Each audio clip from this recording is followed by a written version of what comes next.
What is a critical conversation?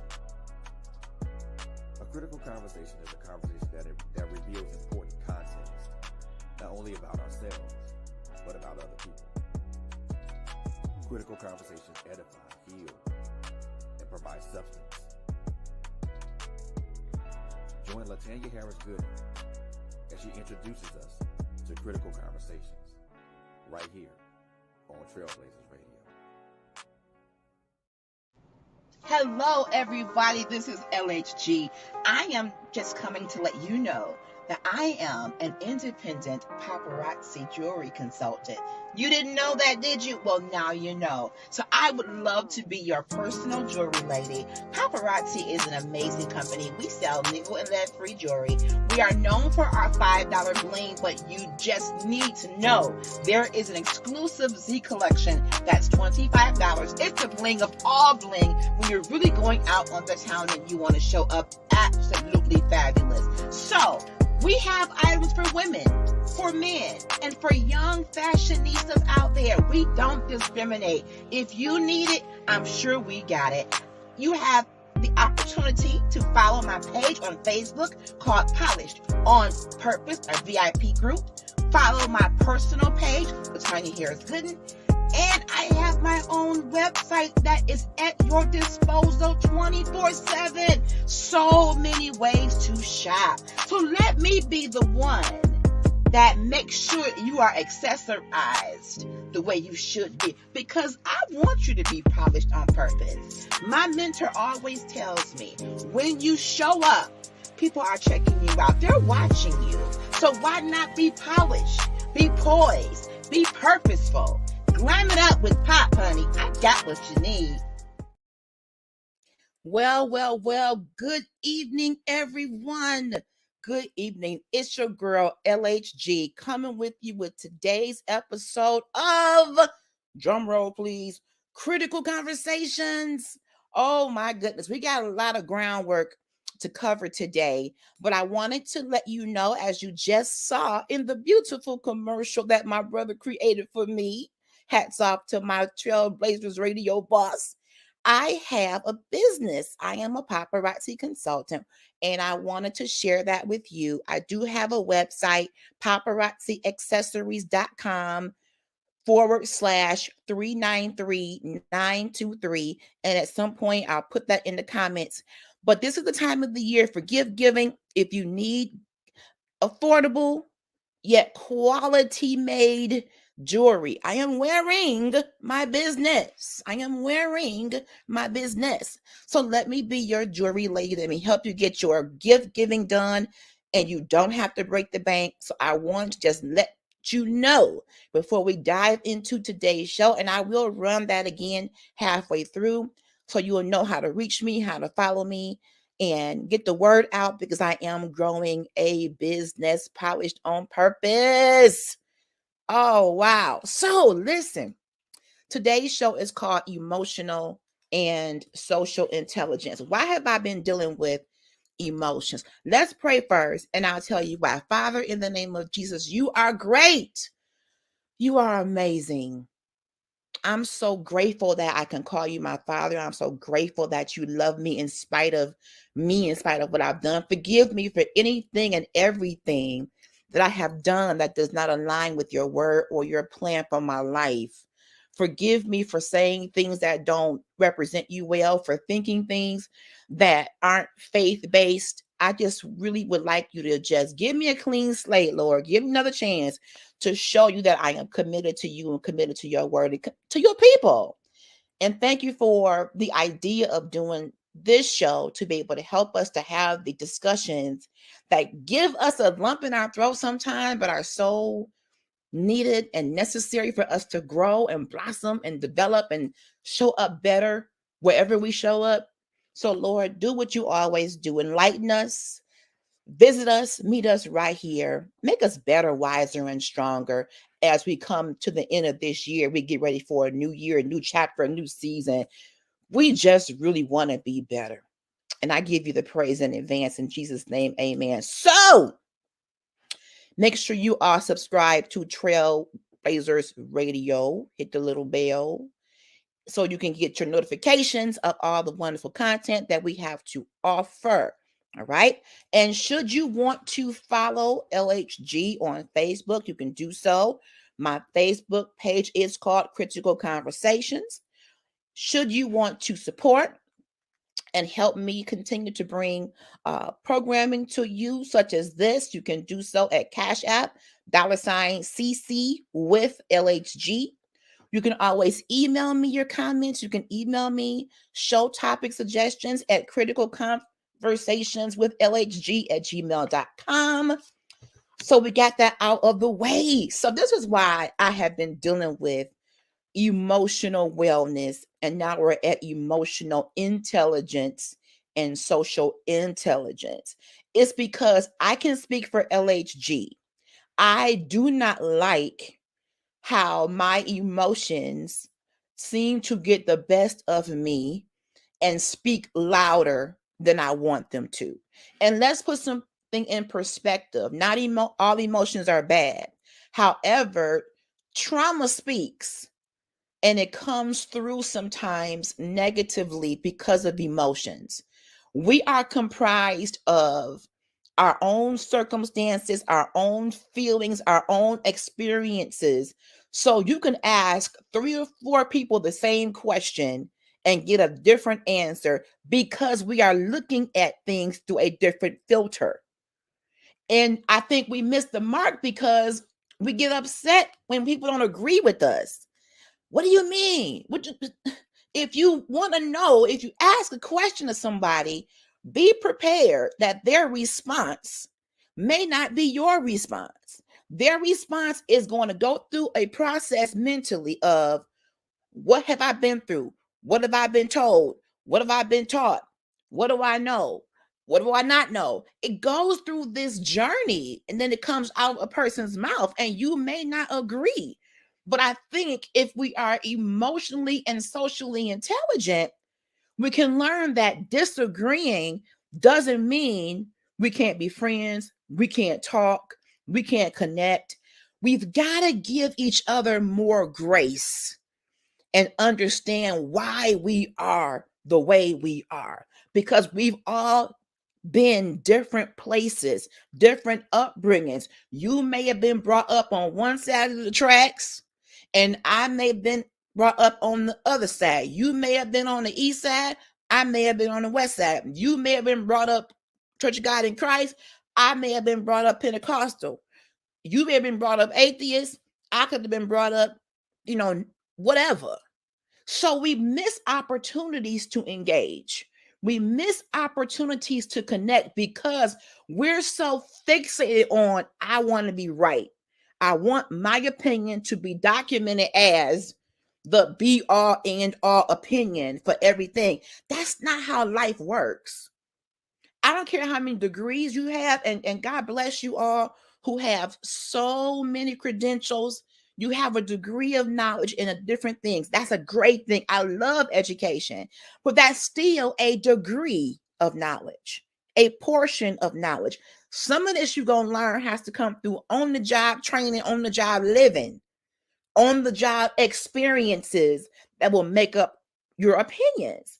So because I've dealt with this year alone in the past, anxiety, depression, panic attacks, suicidal thoughts, being overwhelmed, feeling underestimated, lacking confidence, financial difficulties, family issues and drama, all of this stuff, all of that in one brain can cause a person to be emotional a lot, and can cause a person to respond emotionally to everything put before them. And I'm not saying that's right or wrong. It's the human experience, right? And our emotions make up a pretty sizable part of who we are, our feelings and our emotions. But are we intelligent enough to know that some of those emotions and feelings may be lying to us or tricking us or making us believe someone is trying to be shady, making us believe someone's attacking us, making us believe You're trying to hurt me. If you always showing up offended, you always showing up crying, you always showing up with the flex going on because you expect a jump off. The question is, where did you come from that made you react like that? Maybe you were brought up in a hostile home. Maybe you worked in a hostile environment. So before I totally cut you off and totally say, well, I don't like them, maybe I should be emotionally intelligent and maybe ask a few questions and maybe get to know, why did you respond that way? What did you just hear me say? I say this a lot to my husband, for one, because he wears hearing aids, and to my husband, for two, because I want him to make sure he understands my intention. And when you're married, you sometimes have to ask a person, well, what made you respond like that?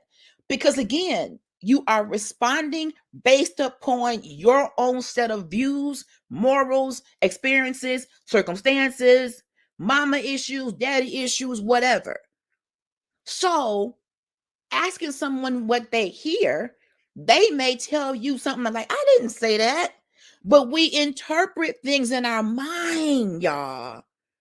Man, words are powerful. But you know what else is powerful? People's interpretation of those words can be powerful. You can say just one simple statement. I'm going to give you an example. In the workplace, emotional intelligence and social intelligence is critical because some of us lead from an emotional or non-emotional place. Do you want the too emotional boss or the boss who has zero emotion? I don't know. I kind of maybe want the in between because I understand what it's like to work with someone who feels as though emotions are your enemy. How do you do that when you're managing human beings and not robots and machines? Yes, they are your employees, but did you know that that employee has been sick or lost a spouse or a parent or whatever through COVID? That employee has some financial woes. We tend to bring our issues into the job, whether we do it knowingly or not, especially if you're in a service job and you got to pick that phone up and smile. Good morning. Thank you for calling. How may I help you? That may not be easy if your day isn't going well, but you still got to bring the A game to your job though, right?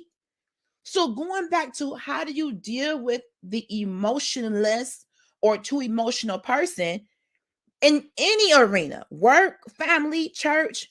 You got to get to know people. I feel like we miss opportunities to have really good, meaningful, purposeful, mutually beneficial friendships / relationships because we cut them off so quick because we don't understand them.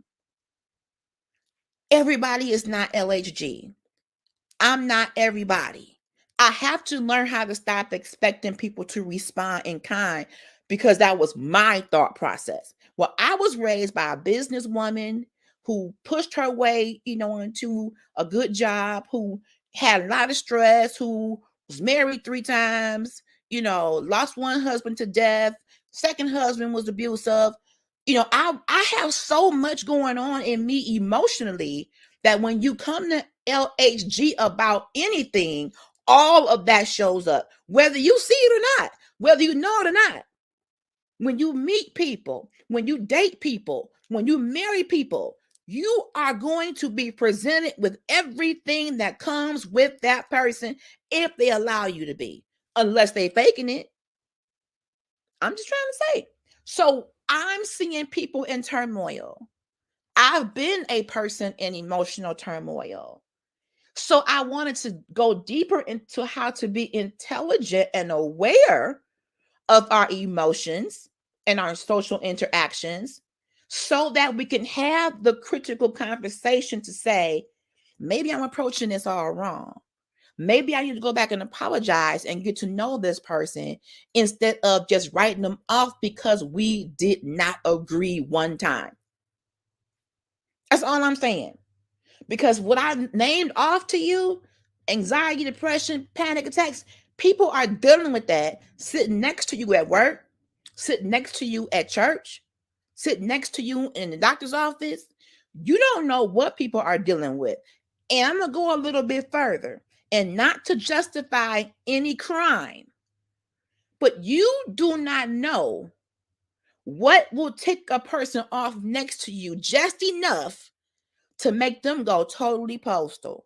We call it postal. Why? Because somebody at the post office years ago went off on everybody and started shooting. The whole phrase going postal came from somebody who had a snap mentally, emotionally, whatever, and took out people at the post office. It ain't funny, but we got that phrase from that.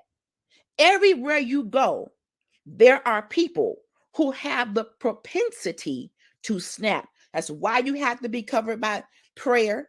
That's why you got to be, aware of your surroundings. That's why you got to know where you are at all times. That's why you got to be on the lookout. Not paranoid, but just prepared. Because you don't know the mental capacity of people. People know how to put on a suit, a dress, bundles, lashes, beautiful jewelry, makeup, and you will look at them and say, wow, they got it all together. Wow, look at them. Every hair in its place, nails done, everything manicured, pedicured. But you don't know that person can be on the verge of an absolute hands down breakdown. That's why when you go into church and you meeting and greeting your brothers and sisters, and you say, how you doing, brother so-and-so? And they say, fine. And you hug them and they hold you tighter because they're not fine. And if the Holy Spirit starts to allow you to feel a little bit of what they feel and reveal a little bit of what's going on when they can't even mouth it, your hug turns into an embrace because that person needed that connection.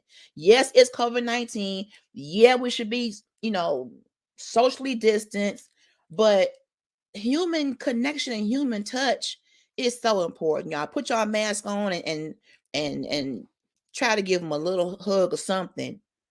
That was one of the parts about church I missed when everything was shut down. Just the fellowship and just hugging and that energy, that support in the room.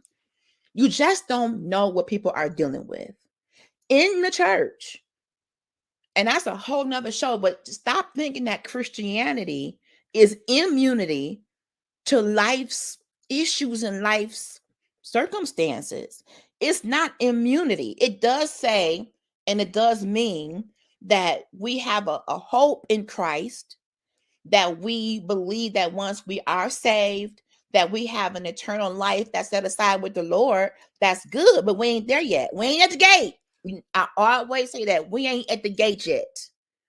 We still here on the earth, and we still have to know how to navigate on a human level on this earth. And the emotions that we deal with on this earth can be a little tricky. For example, my brother, Pastor Mo, made a profound post. I had to share it because it was right in line with my discussion tonight about how people tend to put so much on social media, all their business. Now, I know I overshare, and I said that. I know because my life is an open book, and I hope it can help people. So yeah, I do tend to share a lot. That's just me. But some people go so deep into stuff. Then when the opinions start coming back and the chatter starts coming, then they want to do another post and say, don't be talking about me. Well, then don't give them any ammunition. If you don't like the opinions, it's like reality TV. When they on there on these shows, sleeping with everybody and cheating and doing all this stuff, they can't be mad because it's blogs and vlogs about it. You put it out there.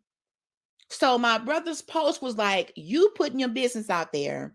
If you don't want people to have an opinion, don't give them any information. And that's true, because my perspective is we tend to use social media in some cases in replacement of a therapist. And I'm guilty. Sometimes I'll post something and I'm like, oh, that felt good. But it's just a thought that come in my head and I just post it. I got therapists. I got counselors. I got all of that. But some people go deep into a lot of really sociological issues online. And some of it is okay because it does spark really good conversation. But we do have to be careful about how much we open up about because not everybody is ready to go there. And we're not doctors, so we can't fix it. But my brother's post also was about people who look for attention. See, I don't need to do that. I like to just communicate. I am a natural born lover of communication and connections. But some people use Facebook, Twitter, or whatever social platform as a means to get likes, get, hearts or whatever you want to say. And that is literally fueling them. That's dangerous. Them people don't know you and probably don't bit more care much about you. So that's not really a good solid, way to say I feel loved or whatever. But we bleed on Facebook and then we want to get mad because people are giving their opinions. Well, you should have done this and you should have said, and you shouldn't have done this. What do you mean? When you put it out there, when you put stuff out there, you kind of are asking people, what do you think? Even though you don't type the words, what do you think? It's called social media because you're starting a social conversation about whatever you posted. So if they like you, don't like you, despise you, hate you, low key or high key, they have a right to respond however they respond. And you can't expect them to not do that, especially if the post is juicy and intriguing. Like, oh, no, she didn't. One of my other Facebook friends posted something on Facebook and it was kind of personal, about, y'all keep inboxing me about da da da da da da. And my response was because you put it out there. If you put it out there and you leave these questions, like people who put pictures out there of their significant other and put something over their face to hide. Why? It's like you must want to invoke some level of, oh, I wonder who that is. If you don't want to show who you're dating, don't show. But this whole mystery of Mrs. Mystery, Mr. Mystery, yeah, you're gonna spark somebody gonna inbox you. Who is that? Who is that girl? Who is that man? Who you kissing? Who is this? That's what social media is about. It invokes emotions and responses. You can't get mad about that. However, the question becomes, what's too much to expose? And you can put your response in the comments. What do you think is the line that you draw? Because I have said quite a bit on social media about my past, about my trauma. And I did it unapologetically, and I would do it again. Because this has been my journey of healing. And a part of me doing even this show is my open journey of healing. I have not said anybody's names in any of my videos or posts, but the situations, yeah. I've had some situations in my life that I have really struggled to understand. And I have talked about them little by little. And yeah, I'm writing a whole book about it. And hey, it is what it is. But I'm not trying to give attention. This is just me sharing my journey in hopes that we all heal together. Because some people just are so private that they miss the opportunity to share enough where somebody can say, I've been through that too. Let me inbox you a book I bought to help you. Let me inbox you my number and let's pray. Some connection is good. I wouldn't say just if you got a Facebook page and you never post, what's the point? Some connection is to me very good. It could lead to purposeful, beneficial friendships. But should you bleed it all out there? Probably not. And if you do, you better be no, you're gonna pay for it. You're gonna pay for it. So tonight we're gonna get into what is emotional and social intelligence, why we need to look at how we interact with each other, be aware of our own emotions and be honest about them. And I want your input in the comments as we go along, because even though I do have my articles, I come with my evidence here, but I have my own opinions too. And I'm sure you do as well. And I would love to know what you think about the topic. So let's start setting some groundwork and define what emotions are. And we'll get to the intelligence part in a minute. So I looked up the word emotions. Define. It says natural, instinctive state of mind deriving from one's circumstances, okay, where you been, what you've been going through, whatever, your mood, how you feeling, because y'all know sometimes we can be up, down, and in between, a girl roller coaster. Relationships, come on here, intuitive feelings as distinguished from knowledge or reasoning. What I got from that is emotions is something that you feel on your own. I can't teach you how to feel. I can't train you on how to feel. You can be taught on how to use what you feel to engage, but your own emotions belong to you. I can't open your head up and peep in there and say, oh, you got a lot of emotions in there, girl. No, I can't do that. This is intuitive. It comes up in your brain, in your body, how you feel. All right, let's go further. I came prepared now. I don't play. Psychological state comprised of thoughts, feelings, physiological changes, expressive behaviors, and inclinations to act. What inclines us to act? Our emotions. If you walk into a venue and it's crowded, I'll give you an example, and people are bumping into you, okay? And maybe they're not saying excuse me in the process. Now, it's a big venue. We at a comedy show. It's tight. You know how when you go to the Fox and that vestibule is tight and they bumping into you, they're not saying excuse me. The person could have an emotional outburst and say, dang, get up off me. And it can turn into an altercation because they have dealt with disrespect in their life. And their trauma from being pushed, shoved, not counted, ignored, could respond in that moment to people who they don't know. And you can have a whole altercation and they be like, well, dang, he just whipped her tail.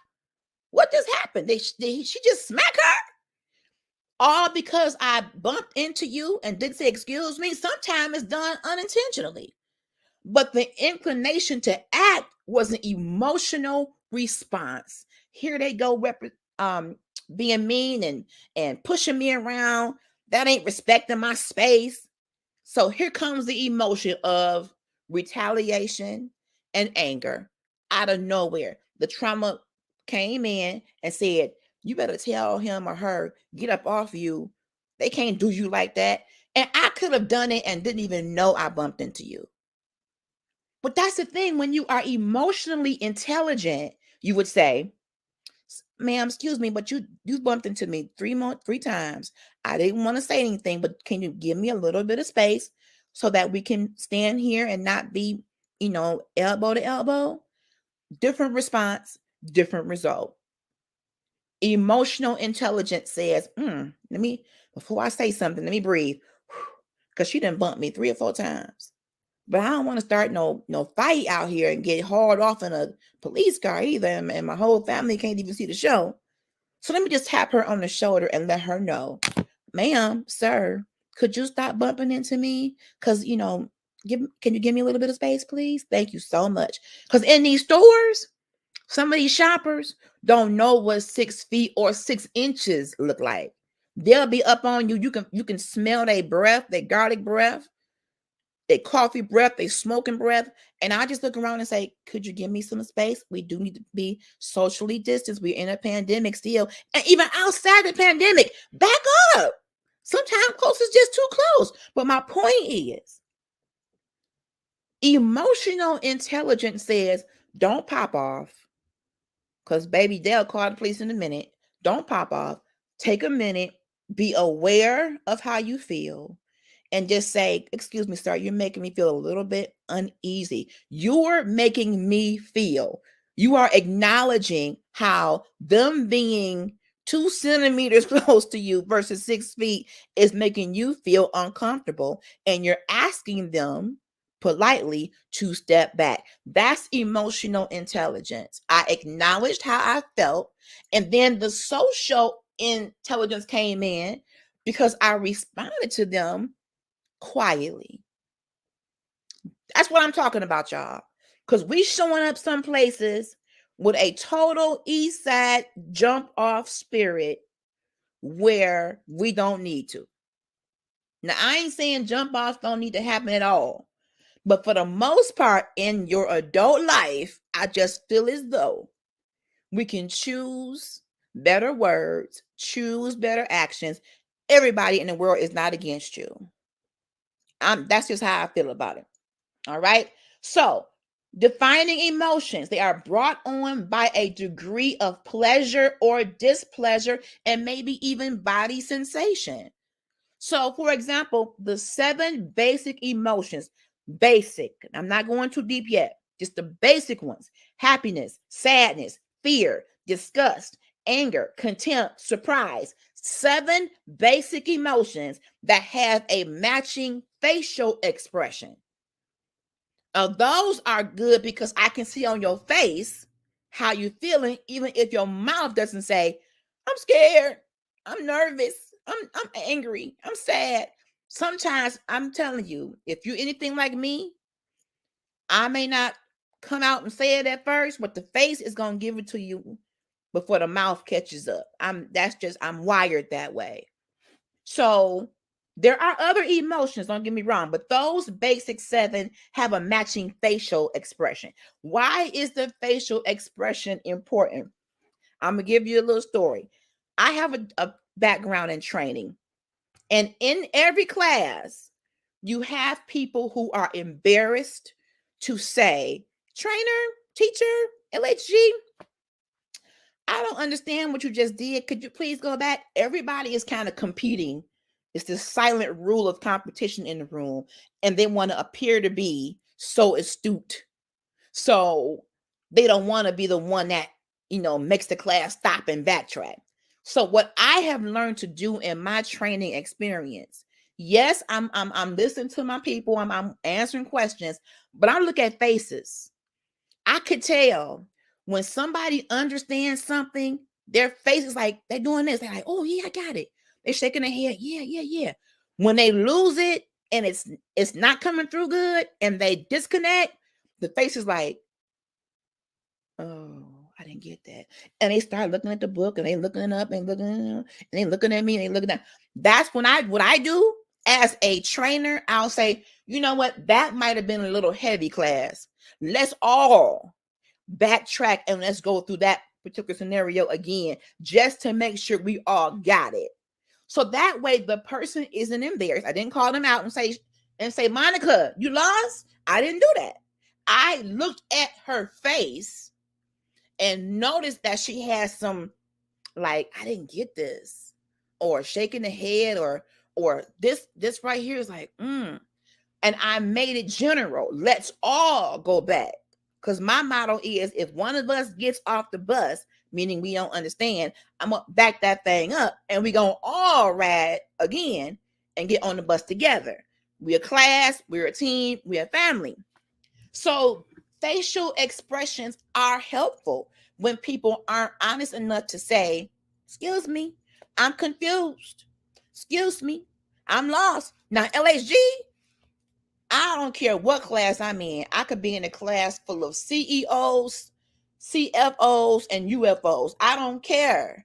If I'm lost and this is my job or this is my training and I really want to get it, I'll say, I know you went through that 2 times and I'm getting closer to understand it, but can you please stop and go back a little bit more? I don't have no shame in my game, but not everybody is there. Not everybody is there. So now I want to go a little bit deeper into what emotional intelligence is. And my first source is differencebetween.com. I have to cite my sources I don't want nobody saying I took anybody's words, concepts. So difference between.com defines emotional intelligence as identifying and managing feelings of your own and others. Ooh wee. And the first thing that came to my mind is, how in the heck can I manage somebody else's feelings? If somebody is showing me that they're hurting, that they're sad, that they're happy, that they're whatever, the way I manage is my response to it, especially if I want to have a connection with them. I want to make sure I respond in kind. Someone tells you they're going to their cousin's funeral. The immediate response for me is, I'm sorry for your loss, for two reasons. For one, I'm innately compassionate, and I have cousins, and I would hate to lose any of them. For two, I work in the service industry, and in our training, when someone says that, we immediately invoke empathy, an empathy statement. I am so sorry to hear that. So it's ingrained in me. So being emotionally intelligent means I'm into what I feel, and I'm kind of into what you're feeling too. I'm not going to ignore that. That's especially important if you ever want to be married, have a friend, raise a kid, catch a butterfly, whatever. You need to be emotionally intelligent. Right? Let's keep going.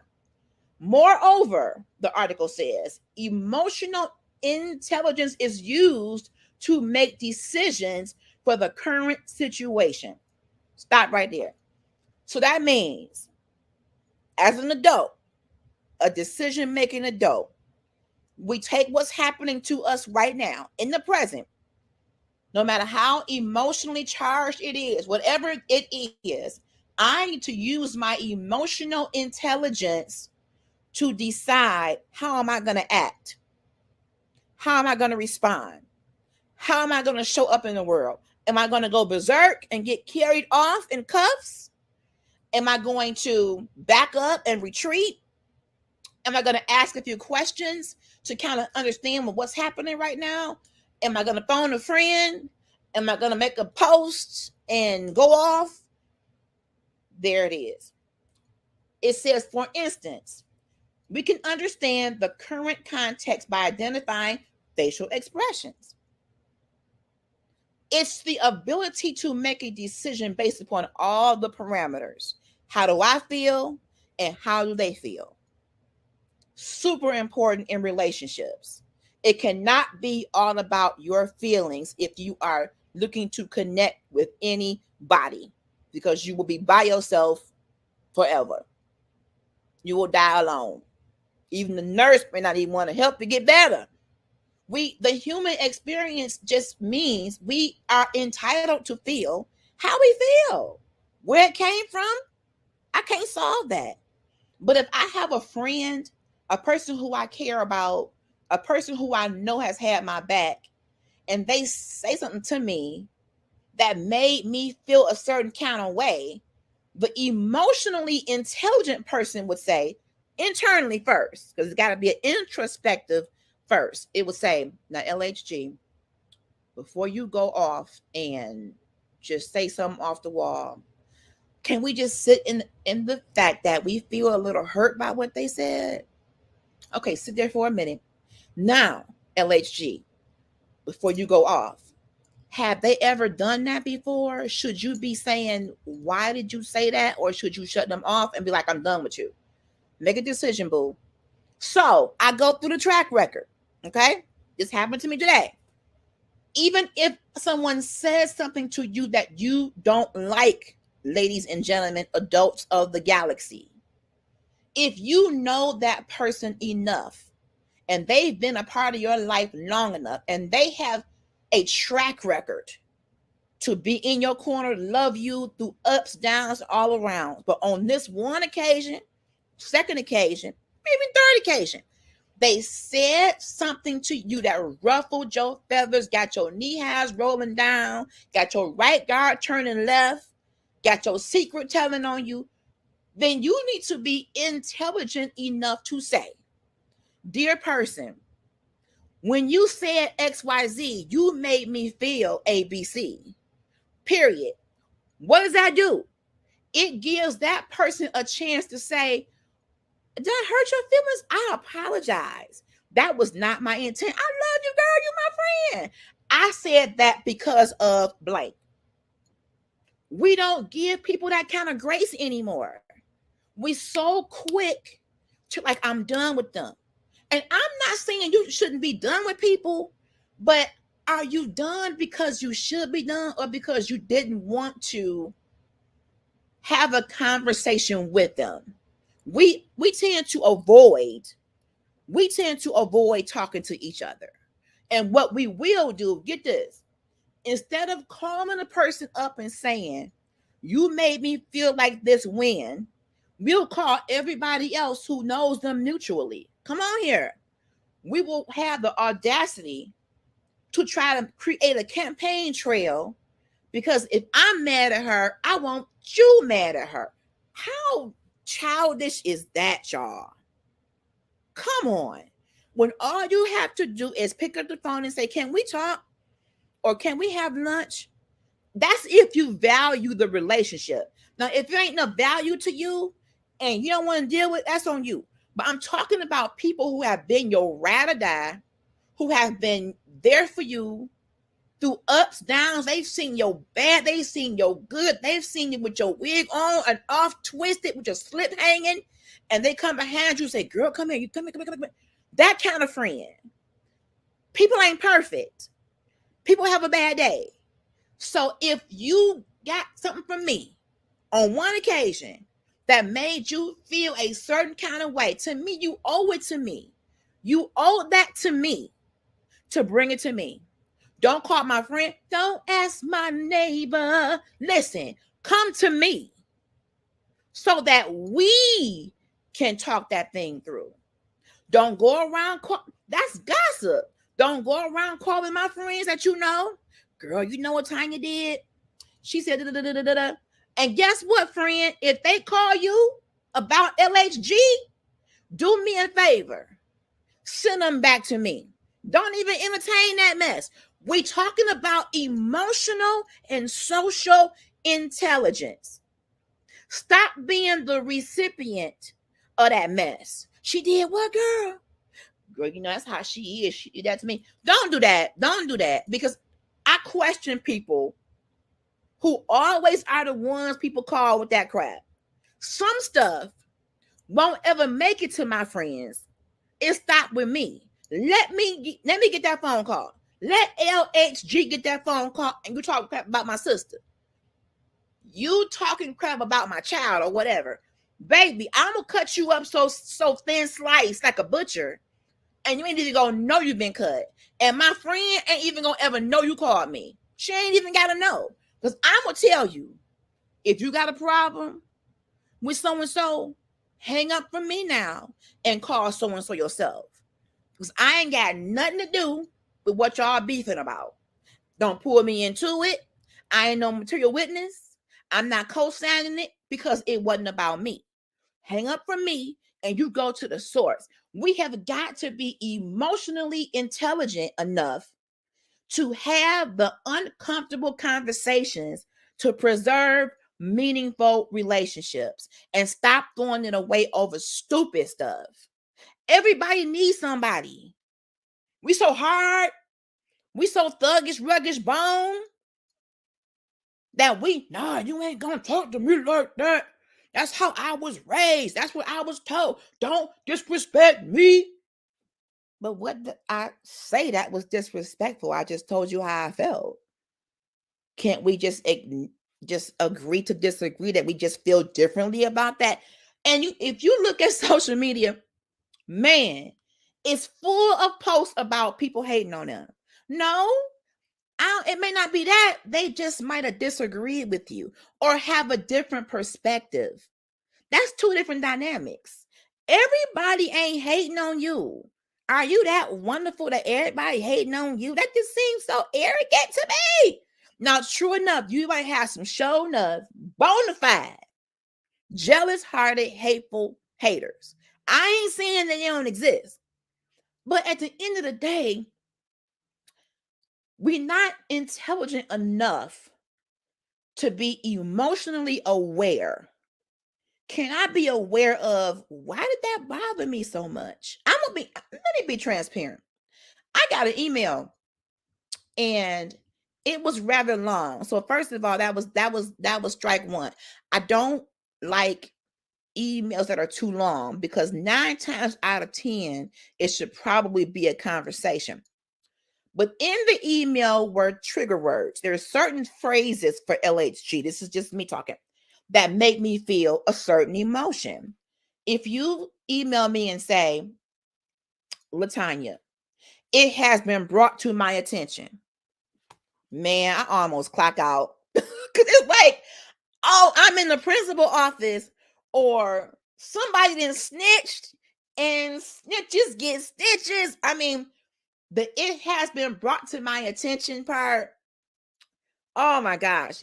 And then they go on to say, well, I've been told that you did wrong. Okay. And they go on to say how I messed something up. And then they have this next line. Listen to this. And going forward, you might think that phrase means nothing.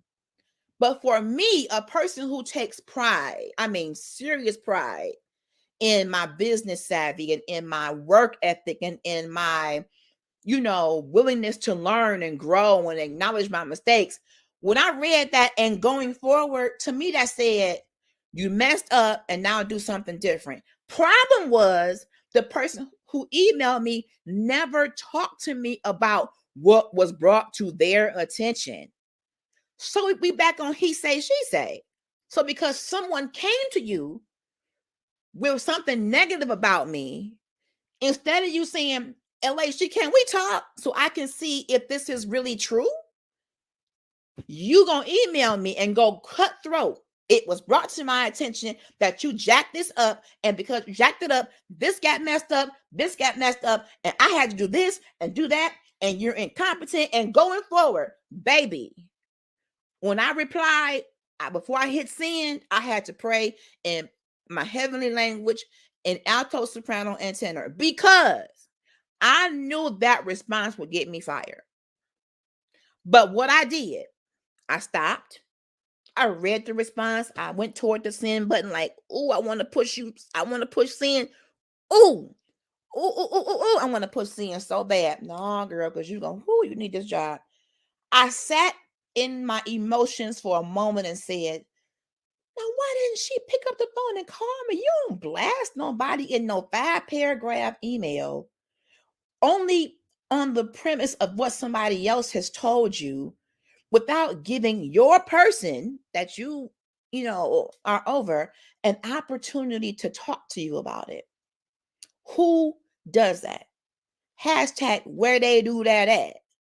So I picked the phone up because here's the thing. Some people will hide behind email, blast you, cut you, have you bleeding, have you unrecognizably bleeding to avoid a conversation with you.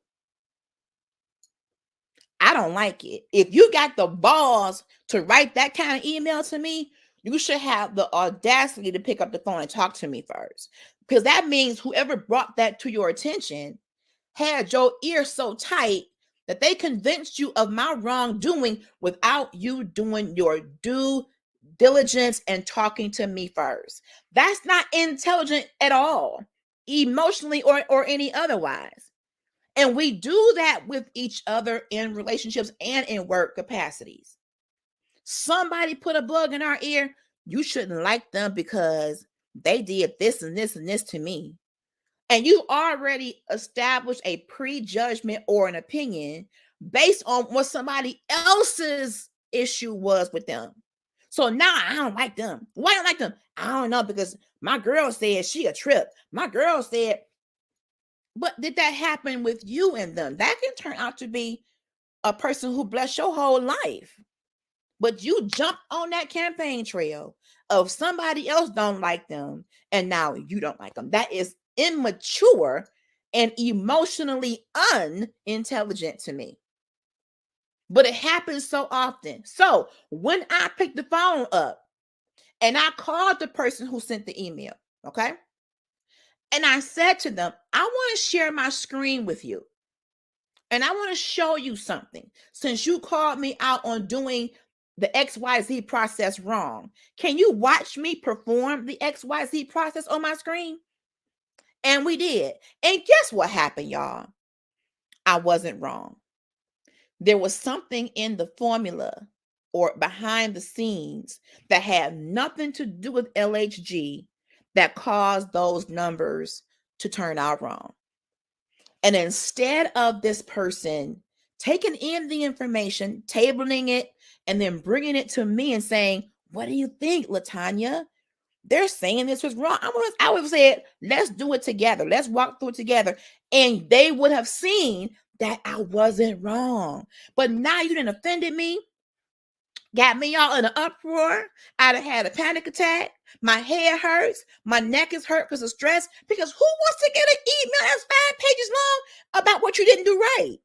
That don't feel good to nobody. But we're not emotionally intelligent in the workplace or outside the workplace. We got to learn how to avoid conversations or not avoid conversations and just type it.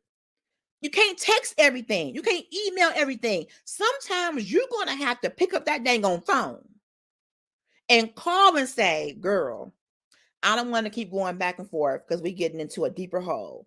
Can we just talk this through or meet for lunch? I want to look at your face and hear your voice because I can be getting offended for nothing.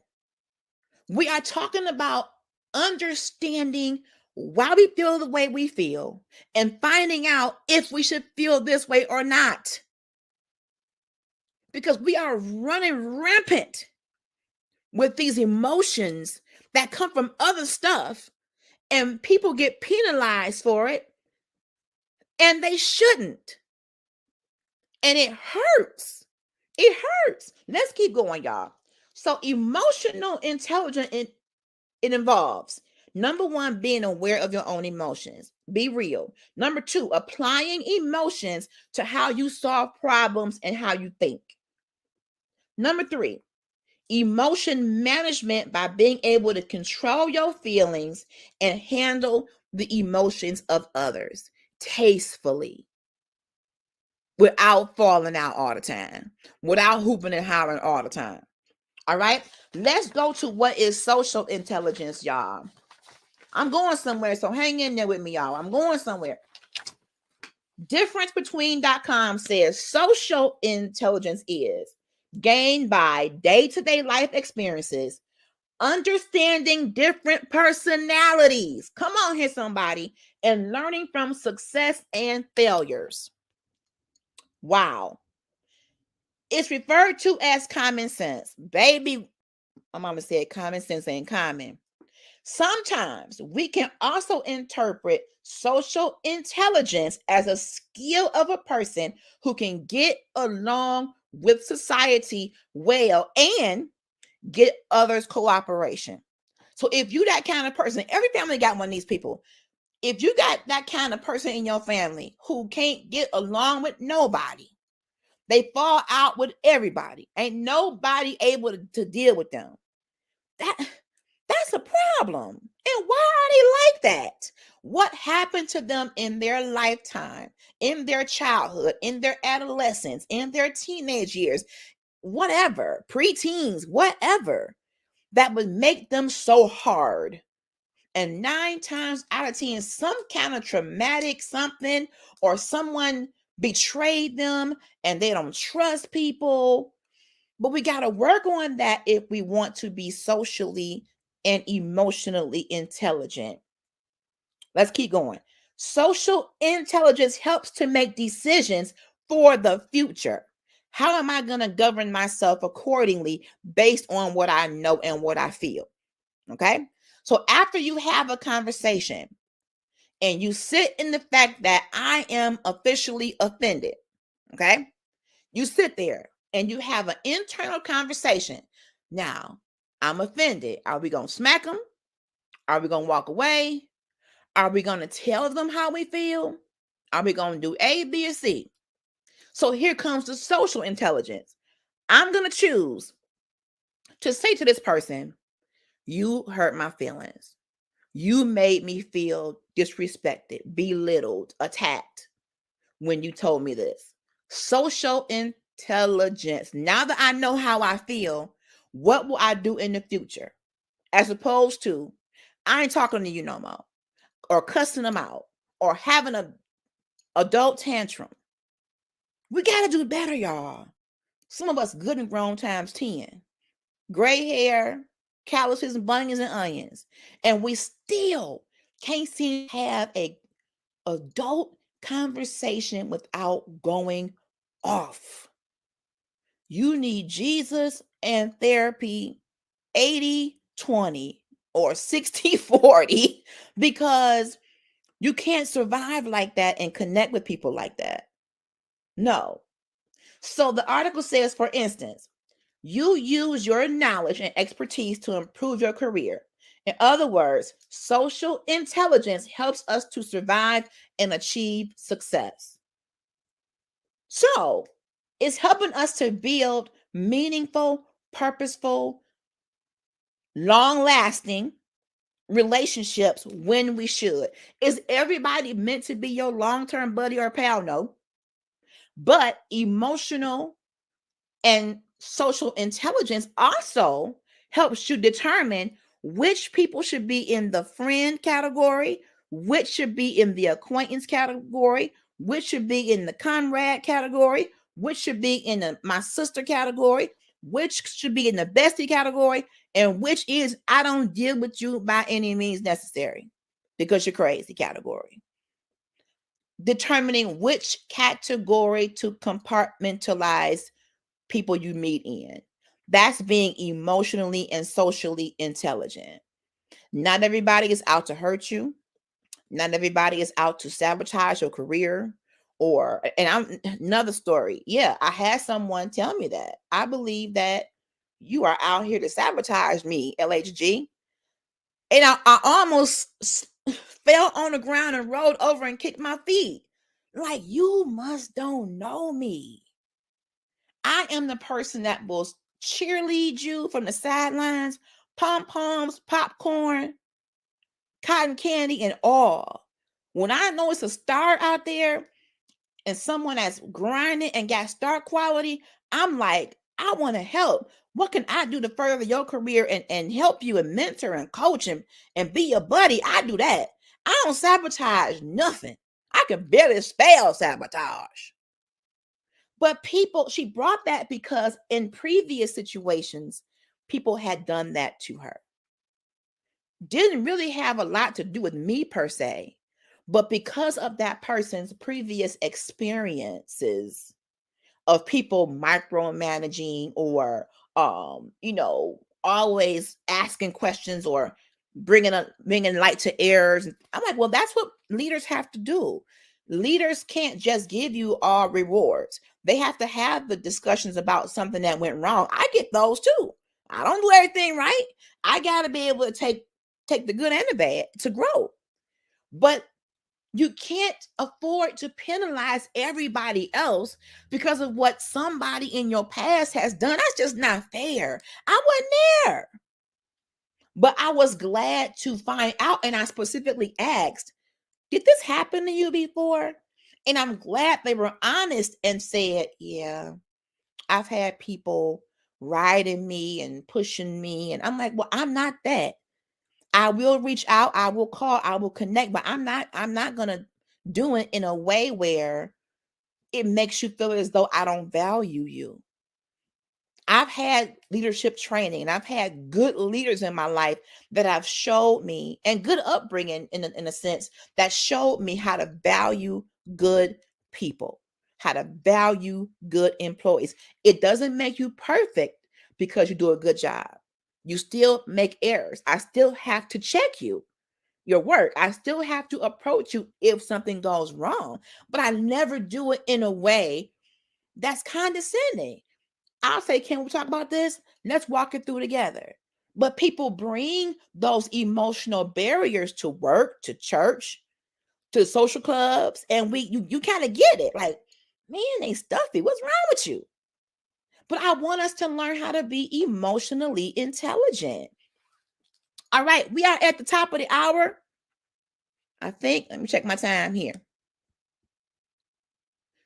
I want to run my commercial and I'm going to come back and we're going to wrap up our discussion on social and emotional intelligence. Give me just a moment. Hello, everybody. This is LHG. I am just coming to let you know that I am an independent paparazzi jewelry consultant. You didn't know that, did you? Well, now you know. So I would love to be your personal jewelry lady. Paparazzi is an amazing company. We sell legal and lead-free jewelry. We are known for our $5 bling, but you just need to know there is an exclusive Z collection that's $25. It's the bling of all bling when you're really going out on the town and you want to show up absolutely fabulous. So we have items for women, for men, and for young fashionistas out there. We don't discriminate. If you need it, I'm sure we got it. You have the opportunity to follow my page on Facebook called Polished on Purpose, a VIP group. Follow my personal page, Latanya Harris Gooden. And I have my own website that is at your disposal 24/7. So many ways to shop. So let me be the one that makes sure you are accessorized the way you should be. Because I want you to be polished on purpose. My mentor always tells me, when you show up, people are checking you out. They're watching you. So why not be polished? Be poised. Be purposeful. Glam it up with Pop, honey. I got what you need. All right, welcome back. So the first hour, we learned and talked about what emotions are, and we talked about what emotional and social intelligence is. And just to summarize that part of the show, the difference between the two, where social intelligence is basically our ability to interact with other people, how we fit into society, okay, how we react to others. And emotional intel is how we learn our own feelings. And they both go really close to each other. I feel like if you aren't in tune to your own feelings, how can you be in tune or fit into a society successfully? I think you will always be off kilter if you don't even know why you feel the way you feel. You don't even realize you're popping off. You don't even realize you always crying. You don't even realize that you can't talk to everybody about nothing and not make it about you. You don't even realize that you're shady. You don't even realize that no one can even say anything to you without you snapping. If you don't realize that, how can you be socially intelligent? How can you have a conversation, a dialogue, and it really be effective? I don't know if you can. So now what I want to talk about this hour is, so why is it important to know how intelligent you are in these two areas? But this time, the article that we're going to now is the Seattle Christian Counseling article on how to improve emotional intelligence. All right, let's go. First of all, why is it important? Number one, because you want to improve your relationships. That's one thing. If you want to be able to connect with other people, you want to have friends, you want to have a spouse, you want to have kids, you want to be able to talk to people and understand them and they understand you, then yeah, you should be paying attention. All right. Secondly, it can improve your life at work. Because think about it. If you work, even if you work at home, you still have to have interaction depending on what you do with people, even if it's through Teams or through Skype or through email, whatever. There's still some line of communication, right? So being emotionally intelligent helps you to make sure that when you're having those exchanges, you're doing so diplomatically, professionally, and you still are reading into it when there's some emotion involved. Me, the kind of person I am when I'm leading my team, I get to know them as human beings. I get to know things about them that are important to them, whether it's they lost a spouse recently, they lost a child, just you learn different things about them so that you can connect. I learned that connecting with people makes them want to be productive. I'm not a drill sergeant or taskmaster, but my job is to encourage you so much, make you feel so valued that you want to work hard, that you want to do a lot and go over and beyond. That's how I approach it. So, just making sure that we know where we at with emotional and social intelligence. Emotional intelligence helps you identify emotions, integrate of you and other people, by the way, helps you integrate emotions into your thought process. I feel this way or they feel this way. What are we going to do now? Helps you effectively process complex emotions and regulate your emotions while dealing with people. Some of us have emotions that are making us run wild. Nobody can talk to us. Nobody can be honest with us. And you are shortchanging yourself. If they're not telling you, they're telling somebody else you crazy. Okay? Let's just be honest. Self-awareness, self-regulation, internal motivation, empathy. That's a big word in the line of business I'm in, is empathy. It's a big word, period. People are going through things. No matter what capacity you know people in, business, friendship, church, this is universal. Have empathy, care about people genuinely. All right? So let's get into the meat of this now. Being emotionally and socially intelligent can help improve your physical health, according to this article. It can help improve your sociological health. It can help encourage success academically and in business, improve relationships, solve your personal problems, and big one, it can lower your stress. Ooh, baby. When you dealing with your own emotions and you're trying to ignore them, hide them, subdue them, that can be stressful because they're not going anywhere. You can try to avoid the person for as long as you can, but trust me, those emotions are still brewing. And either you're going to talk to them or you're going to get you some therapy so that you can move on, because stress kills. And when it comes to dealing with other people, some people just have a natural personality to want to push your buttons.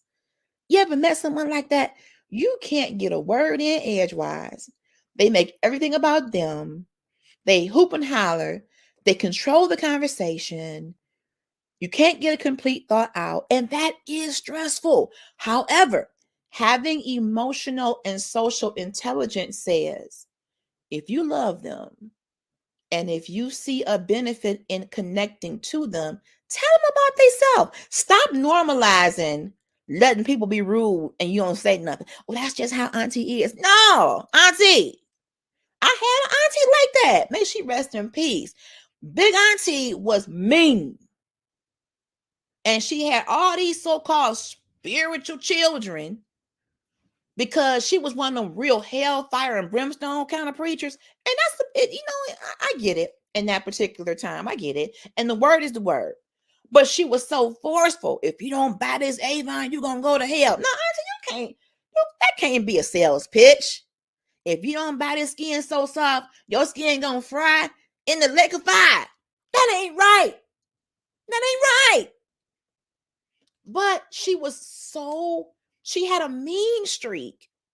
She would say stuff that would be so insulting, disrespectful, and it would just come out with like no effort.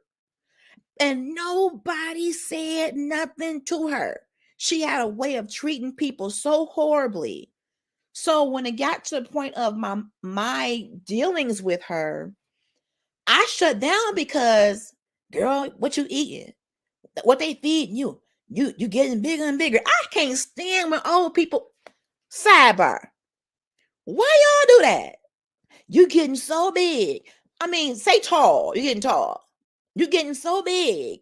You got to stop all this eating. And a lot of older people do that. And I love elders. I'm about to be my elder in about 15 minutes myself. But y'all stop saying that to people. Stop it. It's embarrassing and it's hurtful. But anywho, all of my life, Big Auntie had been mean to people, and nobody would sit her down and say, you treat people so horribly, but you want them to buy your Avon. You treat people so this, but you claim to be a Christian and a preacher. Don't you know that to proclaim Jesus Christ, you should have love in your heart?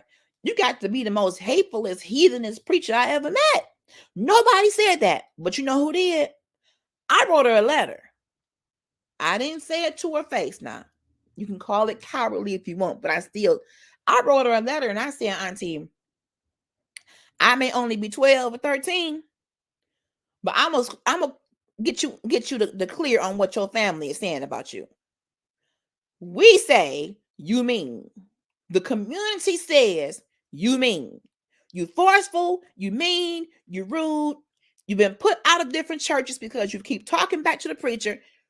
We couldn't even have her funeral at a church because she was known for hooping and hollering and talking back to the preacher. That scripture ain't right. You ain't right. Be quiet. Be quiet. So in my letter to her, it was a 2 or 3 good page letter. And I said, Auntie, I love you. But it's something about you that you ooze forcefulness and meanness and rudeness. I didn't ask her why. I just said, I want to spend more time with you, but I can't because of how you make me feel and how you've made my family feel. You've been mean to my grandmother. You've been mean to the sweetest person I know that helped raise me. So you better be glad I don't come over ready to rumble. But in all due respect, Big Auntie, you gotta think about it. Because if you don't harness these emotions and this anger, you're gonna die alone. I said that at 12. You can call it what you want. I was just tired of everybody talking about how mean she is and not telling her. I got tired of that. So I wrote the letter. I don't know if she ever read it. I don't know. I mailed it to her house, but she was a hoarder, so it could have got lost. I don't know. I digress. But at the end of her life, it was my mother who took care of her and made sure she got what she needed as she was transitioning out of here. All them spiritual kids that she claimed she had, we didn't hear from them. They didn't send no money to help put her in a nice casket. All across the country. Oh, I got daughters in California. Oh, I got daughters in New Mexico. I got daughters here. When it came to the end of her life, those people could have said, she was so mean. I don't want to have anything to do with her. And that's sad. Somebody could have just said, Mother Harrison, we love you. We understand that the Bible says if you don't accept Christ and be saved, that you face, eternity in the lake of fire. We get that. But when you come into our barbershop, literally beating us on the back of our head with the Bible, making us buy this thing on Avon. I thought she owned Avon. I thought she owned it. And I'm not, no shade to the company Avon, but I thought she owned it because she sold it for so long and didn't have a regular job. But anyway, somebody should have said either individually or together, can we talk to you, Auntie or Mother Harrison? We really respect you being a woman of God. We really love you, but you really have an abrasive way of coming across. Every church has somebody like that. Every family has that one person that just rubs everybody the wrong way and can kind of be mean-spirited. And why we don't say something to them like, I love you, but here's how you make me feel. I think we lose the sense of togetherness and love. Maybe you think it'll hurt their feelings, but if they done hurt yours 200 times, maybe theirs need to be hurt. I faced that in the last couple of years with someone who I love dearly that has been in my life for decades. And I would never tell her how she made me feel, how she hurt my feelings. But over time, what it did, it kept compounding. And I would always have an excuse. Oh, she just going through something. So eventually, as I got older and wiser, and something else happened that she did that rubbed me the wrong way, I lost it on her. I'm just gonna be honest. I didn't go overboard, but she got some stern words from me because everybody decided they didn't want to address it. I'm like, you really hurt me when you did this. You really hurt me when you going behind my back saying stupid stuff and claiming love me. Don't do that. I don't want no fake friends. I don't want no people in my area, in my circle that don't really like me, but you claim to love me or you want to be around me. Don't do that. So what did it cost me? It cost me that relationship, but I'm at peace because I had to finally say after 20 years, you ain't right. You have hurt me and countless other people long enough. Stop letting these people in your family cut up and making that junk normal and making the kids just have to deal with the insults about their size or their color or their lack of hair or whatever. Stop making that. Being mean can't be normalized. No, especially these people who claim to profess Jesus the Christ. That doesn't go together, y'all. Stop normalizing that. And every family got, and every church probably got that one mother, that one older person, and may not be older, that one person that's set in their ways, don't want to hear reason. Well, guess what? I'm at the point now at 47 years old, I don't have to deal with you. If I'm being emotionally and socially intelligent enough to confront you in love, okay? That's the key. To confront you in love about how you make me feel. But yet you still won't tone it down. You still won't be kind. I can cut my losses and protect my peace and be like, I tried. And sleep real good at night, honey, and snore. Yeah, and snore. But anyway, so let's talk about this. How do you know? How do you know if you are emotionally intelligent or not?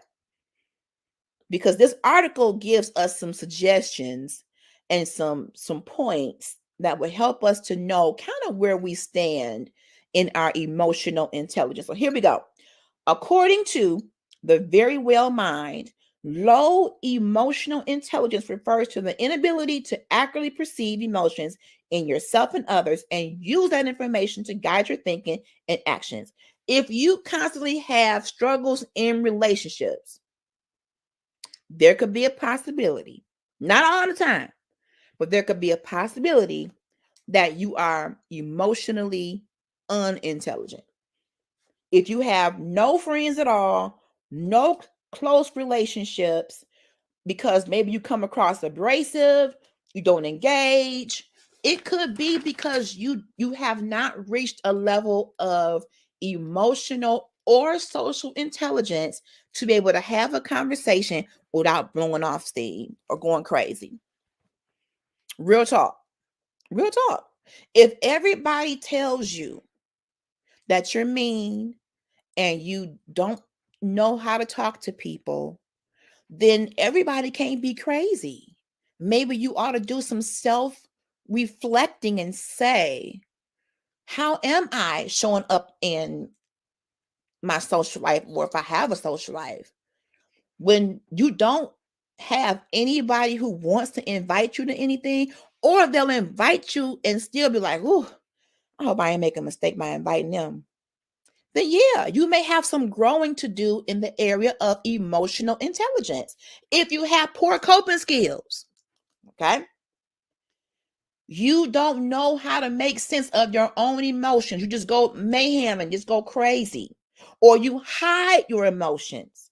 Or you avoid having an emotional conversation. Or you avoid confrontation. I just don't want to be arguing. I don't want to talk about it. I don't want to argue.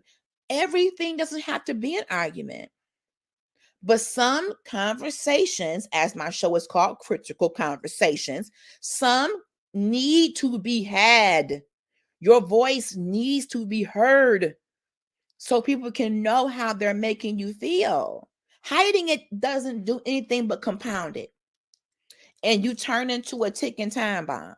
A lot of people who you see on the news that are running through these schools and shooting people, running through these malls and shooting people, on the freeway, out the window shooting people, something went wrong emotionally.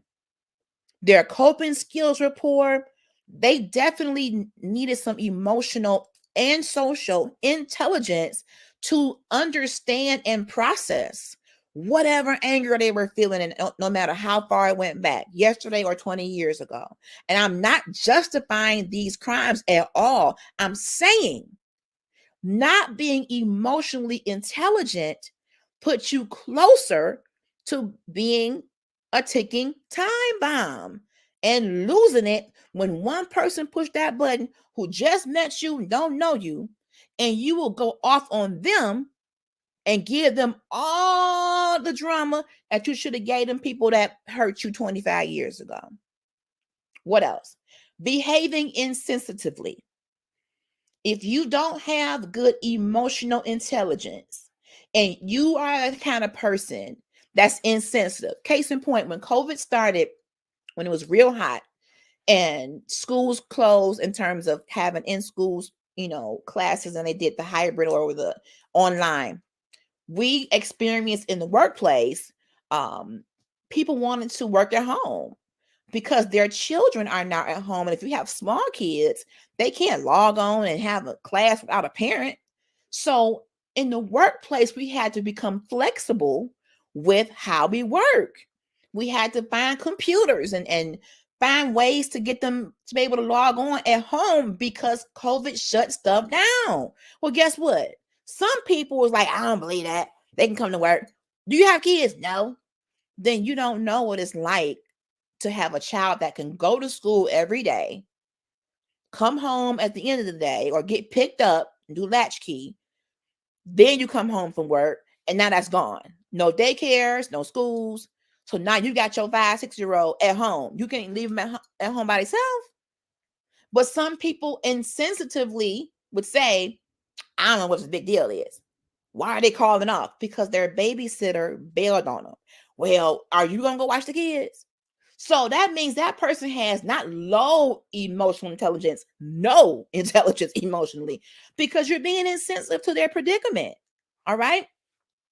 Making conversations always about you. No matter who calls you and says, girl, listen to this. And they go into their story and you found a way, well, girl, I did that too. And girl, this is what happened to me. And girl, I was going to buy that same dress. It all has to be about you. Hey, Kia. I see my Kia in the comments. If it always have to be about you and not about what your friend needs from you, you are not emotionally intelligent.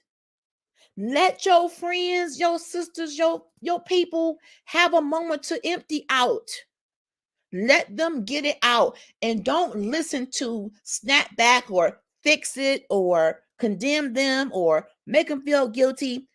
Listen enough so that they can empty out and breathe. And then if they ask you, what do you think? What should I do? Then chime in. But every discussion should not find its way to be back about you. All right. Next, people who have a lot of emotional outbursts.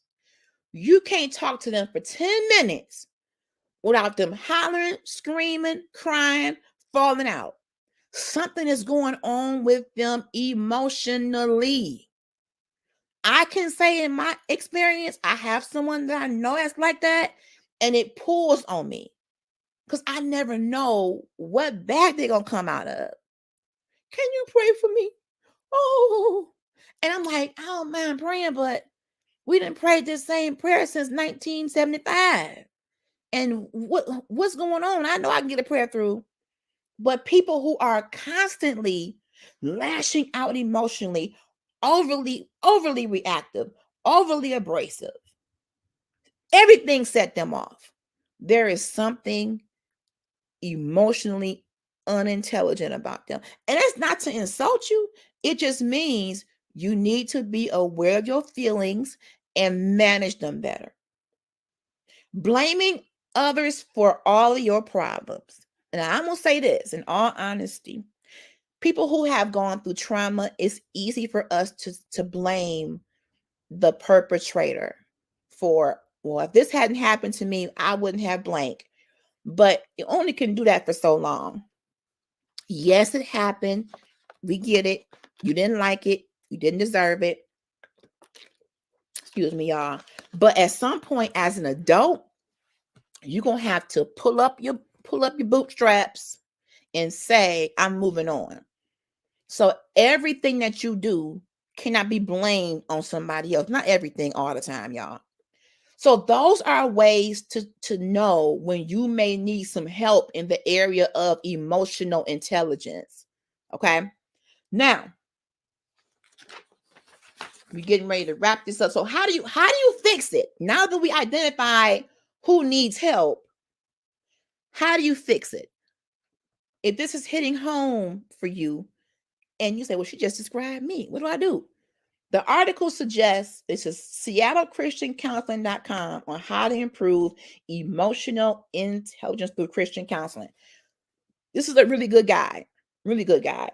So how do you improve? Number one, identify and name your emotions. Ooh, it may sound simple, but many of us have been out of touch, out of reach, not willing to sit in how we feel.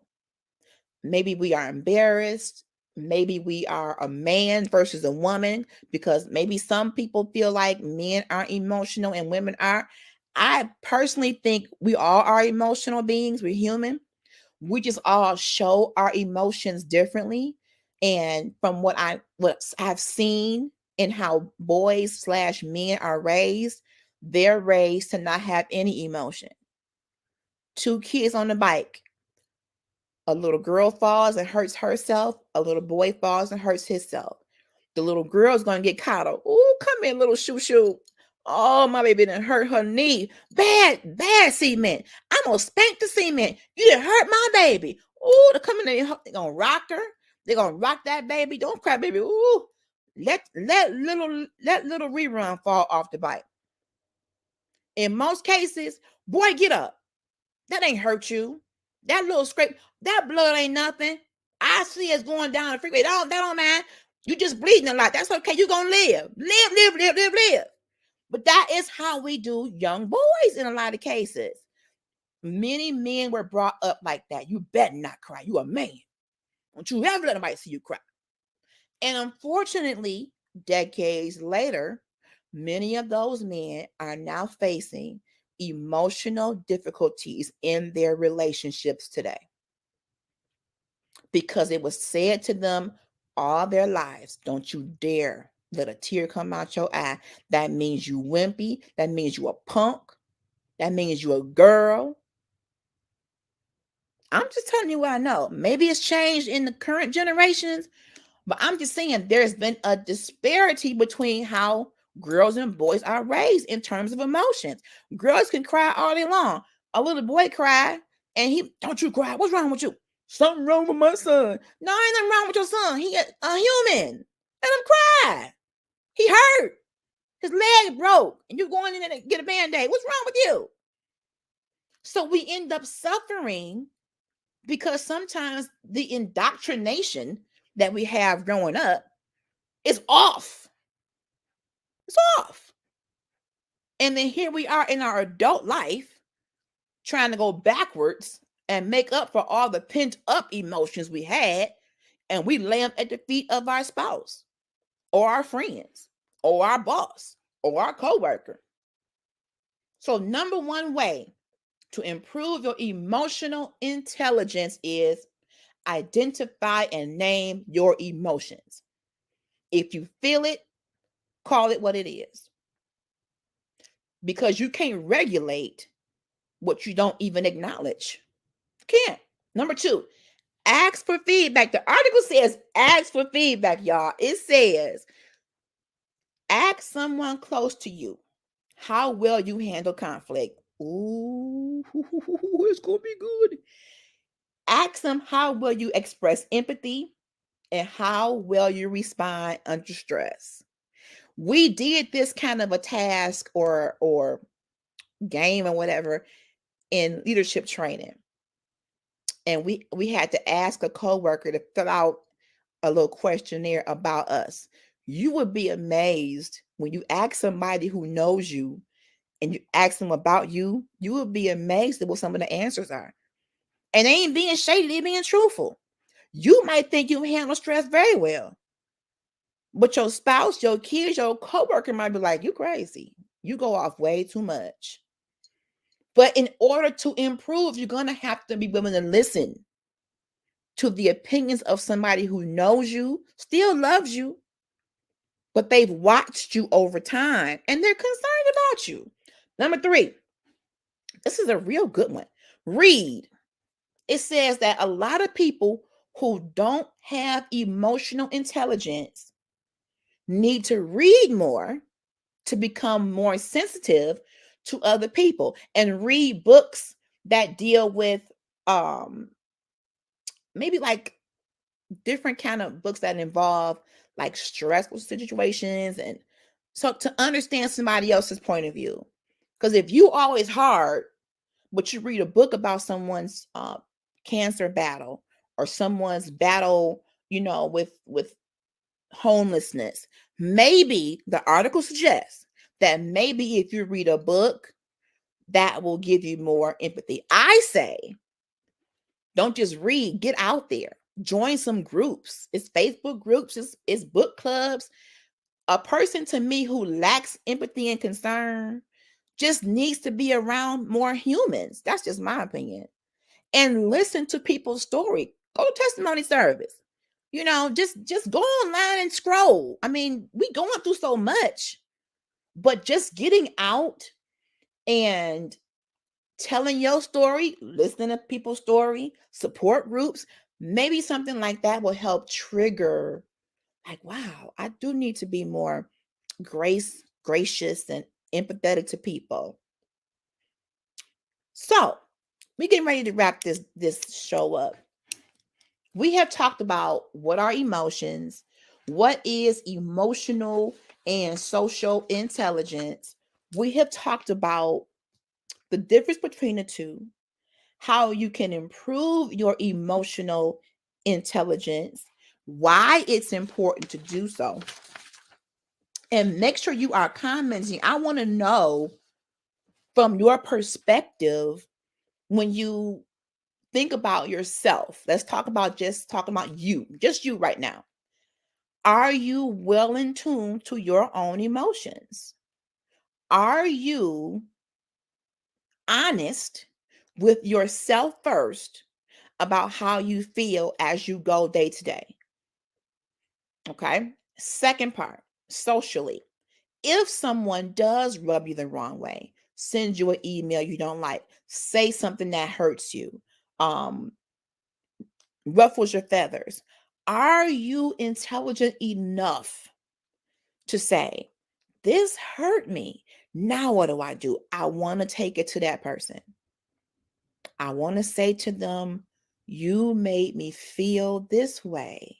I want to give them an opportunity to tell me if my feelings are valid in terms of their intentions. So you could feel one way, but what were their intentions when they said or did what they said or did?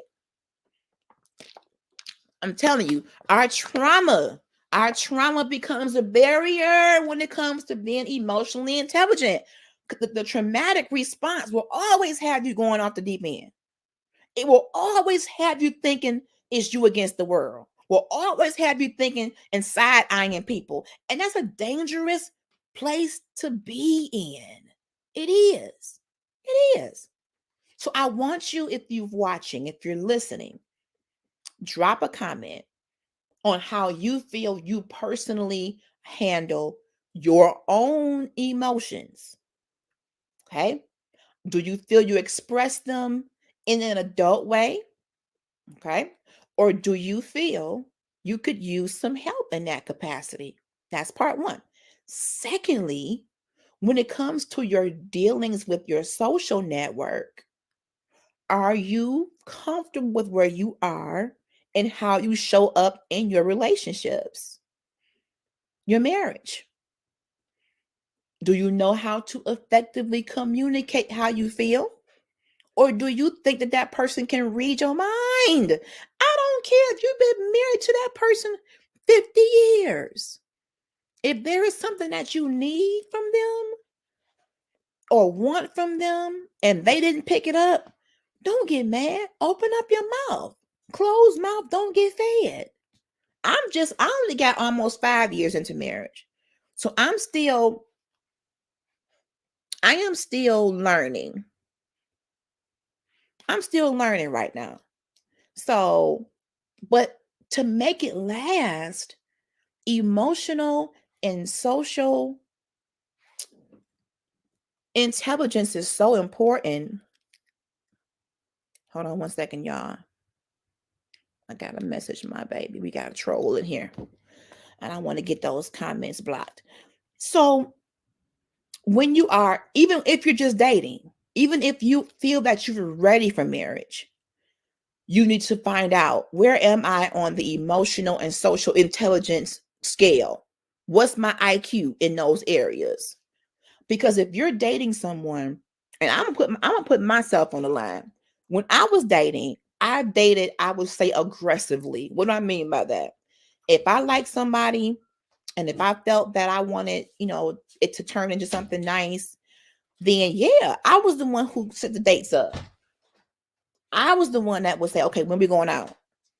You ain't planning it, I'm gonna plan it. You're too slow. When we going out, let's make a move. I'm the one sitting down there while we having a 7-Up and a chicken wing, thinking about what our wedding colors was going to be, because I was fixated on marriage. I felt that marriage was the cure-all to loneliness, and my emotional instability fueled it.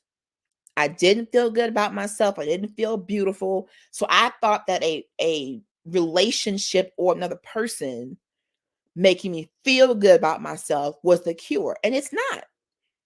And I had to learn that. So even in your dating, being socially and emotionally intelligent means you got to be careful when you're out here with these people. And if you're in a conversation and someone does respond to you in a way that makes you go, maybe ask a few more questions. You don't know what they've been through. You don't know. Maybe not be so quick to say, oh, I don't like you. I mean, you know who's compatible and who's not, but sometimes we don't have enough grace, even in dating.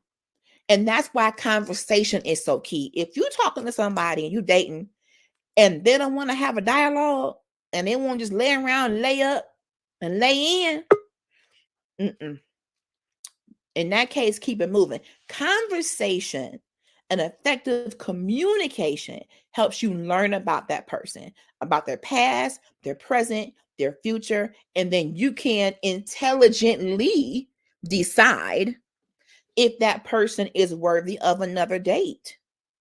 You got to ask questions. And I'm not saying that you got to do it in an interrogative way, like Law and Order. There's conversational ways to ask those important questions and pull out and probe to get good information out of somebody when you're looking to get to know them. There's ways to do it. But those of you who are in a marriage already and you're looking to increase your emotional and social intelligence, listening to each other is always a good start. And that's where my husband and I, we are working on that. We are two different individuals. We have different backgrounds. We are different in age. We grew up together in church, but that was 35 years ago. So we are different people. We're the adult versions of those children now. So what was puppy love and chase each other around the church then, we had to create an adult version of us to see if this could be a cohesive marriage. And yep, we fell in love and we have had a good time. We've had ups, we've had downs. But the process of being emotionally intelligent means I have to ask some questions. And sometimes people don't want to be asked questions because they feel that that's intrusive. Well, I feel me being the communications major from UAD, Mercy, and wanting to be a newscaster and having a podcast, I love communication. And being a trainer, I love questions because it shows me that you care. To me, asking questions mean you thought enough about the subject to say, I want to know more.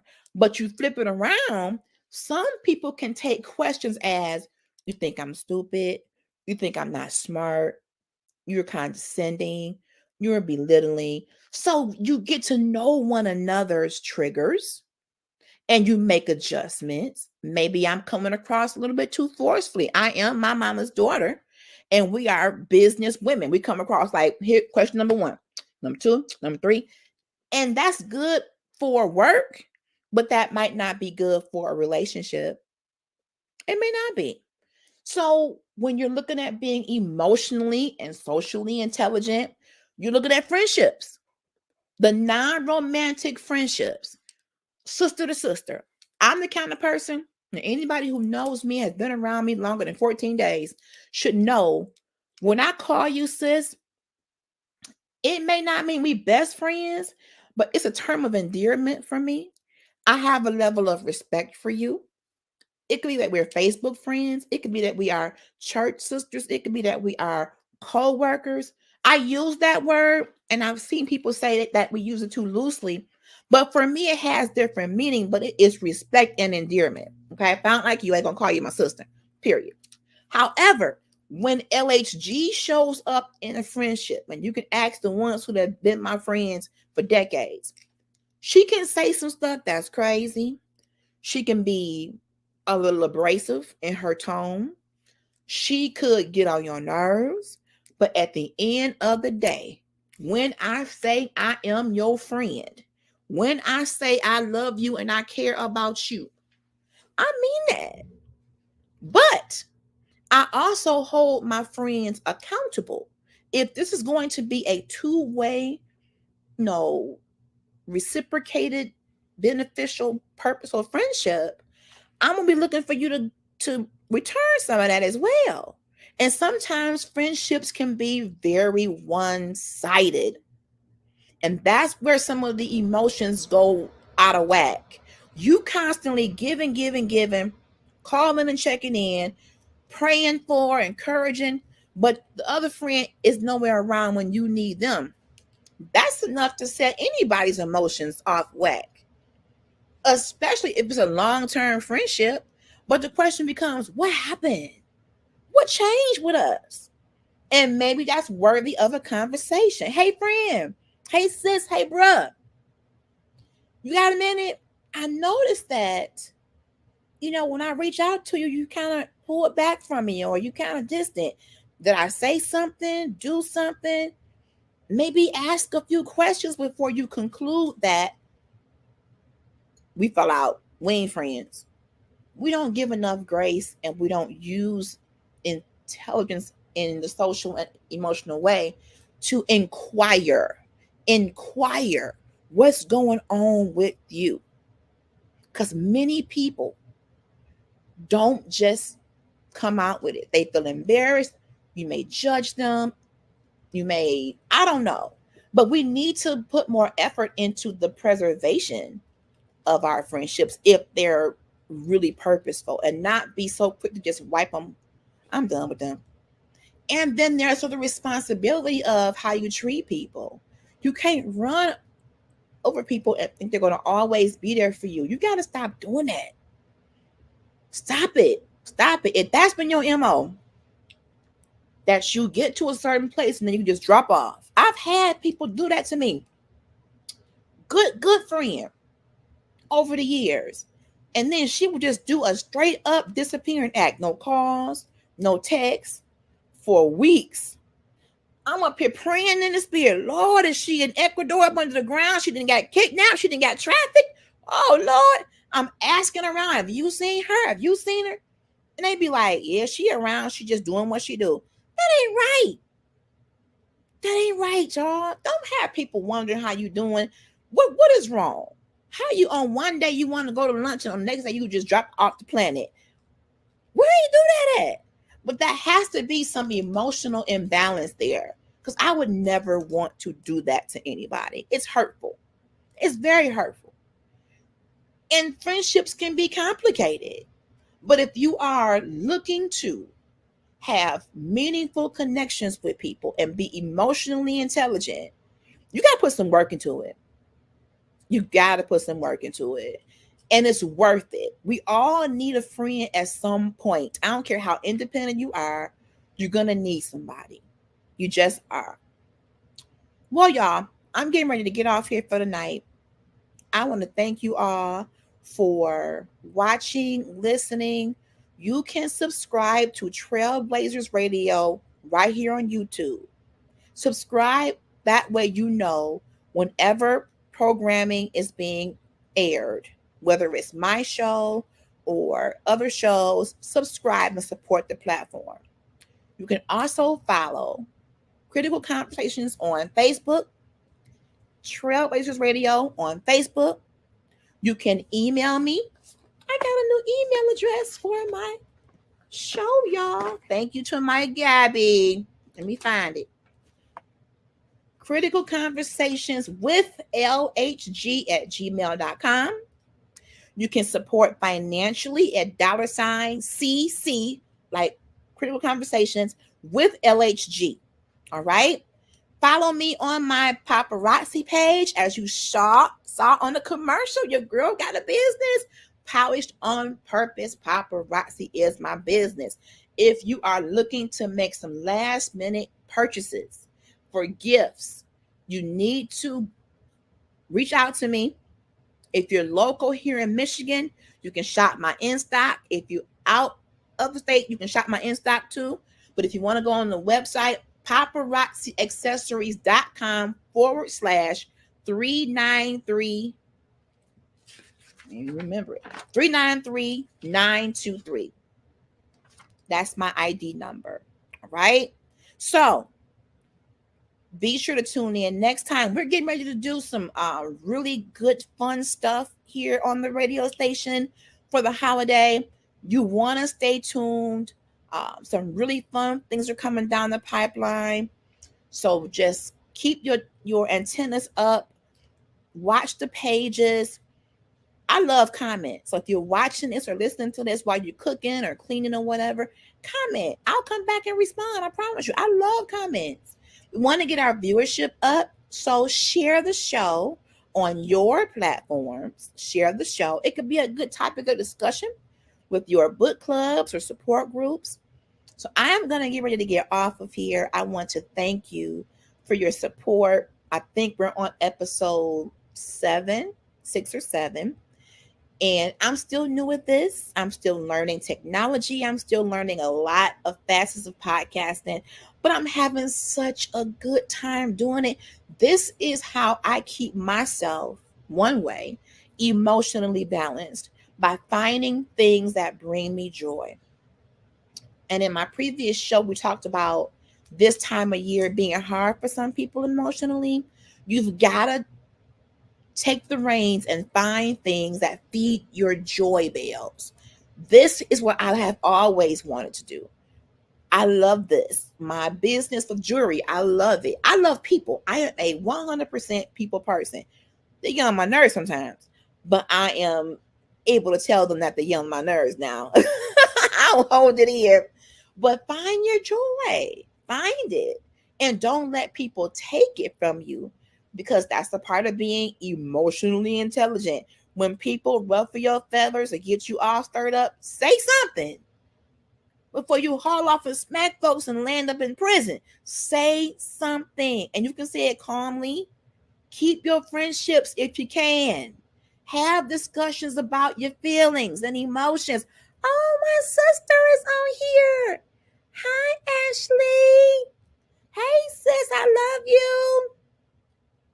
We spend so much time, hiding how we feel, you know, coming into the freedom of knowing who you are and operating in all the different dimensions and layers of who you are. It just gives you a whole sense of freedom. You know what I'm saying? So if someone upsets you, you can tell them, thank you, Ashley. You can be honest. And Ashley is my friend. She's my sister, actually. And if I said something to her that made her feel anything other than love, I think she would tell me. Now, sis, I don't think you meant this way, but what you mean? And I would do the same thing. But that's relationship.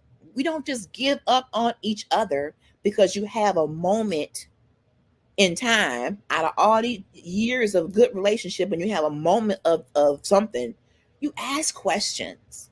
That is how you are emotionally and socially intelligent. And we shy away from those moments and we lose really good friends, really good sisters and brothers for nothing. Really good. And then it gets so bad when it's over and dissolved, we go telling everybody else, yeah, we don't get along no more. And then that's how stuff gets started. I'm too old for that. Life is too short. It's too many diseases and strange stuff. I want friendships, sisterhoods, relationships in my life that make me the best version of me. And I want to be able to do the same thing for somebody else. Now, in that process, I'm going to say something dumb probably. I'm going to not show up when I should have. I'm going to do something stupid. But love me and know my heart enough to call me. Me. Not everybody else. Me. And tell me how I made you feel. Because I don't know if you don't tell me. And I've been the one. Thank you, sister. I love you. I've been the one to hide my feelings for years. And the result is all the therapy that I have to get now. I've been one that didn't want to have those discussions. I was afraid of the responses. I've been there. And it's literally made me sick in my body and it's caused mental turmoil. And ain't nobody worth that. Nobody on this planet. Free your mind and the rest will follow. Talk to people about how you feeling. But anyway, I'm going to get out of here. I thank you all. Watch the replay if you're just coming in. Please share on your platforms. I want to get my show out there. And if you want to support, please do, because I'm going to try to have as many amazing guests as I can have. I got a forgiveness coach that's lined up, a really nice sister that I met. We're going to be talking about forgiveness soon. I'm doing a show on work relationships. I have been friends with some of my coworkers for over 20 years. We don't even work together no more. And I'm going to talk about why it's important to maintain those connections, even when you go off on your separate ways. Some connections are just meant to be for life. God may have used your employer to bring y'all together, but he knew that you were going to have some ups, some downs. You were going to experience life. You were going to have grieving because you lost loved ones. I got the call about my dad passing while I was at work. And my coworkers were the ones that was picking me up off the floor, wiping my face and offering to drive me to my mom's house. I'm telling you, there's coworkers and then there's family. There are people who I worked with that I literally call my sisters and my brothers. And I'm going to reach back and grab a few of them, and we're going to have a reunion show right in front of y'all and talk about some of the bloopers and wonderful things that we have experienced as coworkers. A 20-year friendship. A 20-year friendship. We're going to do it right on the show, and it's going to be amazing. We used to have we all work different shifts, up with morning time, afternoon, midnights, and we have seen good times. We have seen bad. We've seen people come and go, but we have maintained a friendship for over 20 years. It's kind of like a class reunion, but for work. And when I tell you it's going to be fun, so y'all stay tuned. I'm getting off here. Thank you to my baby for helping me with my show tonight. Thank you, Gabrielle. Thank you to all that will watch and comment. I love comments. I want you all to have a good night. And I hope that something was said tonight that helps you to think about how important your emotions really are. Your emotions matter. How you feel matters. How you feel matters. Don't ignore it. Don't avoid it. It's like avoiding a creditor. You don't answer the phone, but guess what? They still want their money and they're going to end up garnishing you if you don't call them. That's how emotions are. Deal with it right then. Acknowledge it right then. Be honest about it right then. Don't hold it in. It can make you sick, physically sick, mentally. It messes up your social skills and everything. You owe it to yourself to have every critical conversation you need to have with yourself and other people. I'm going to say good night for real this time. Have a good evening, everybody, and happy holidays from LHG and Critical Conversations and Trailblazers Radio.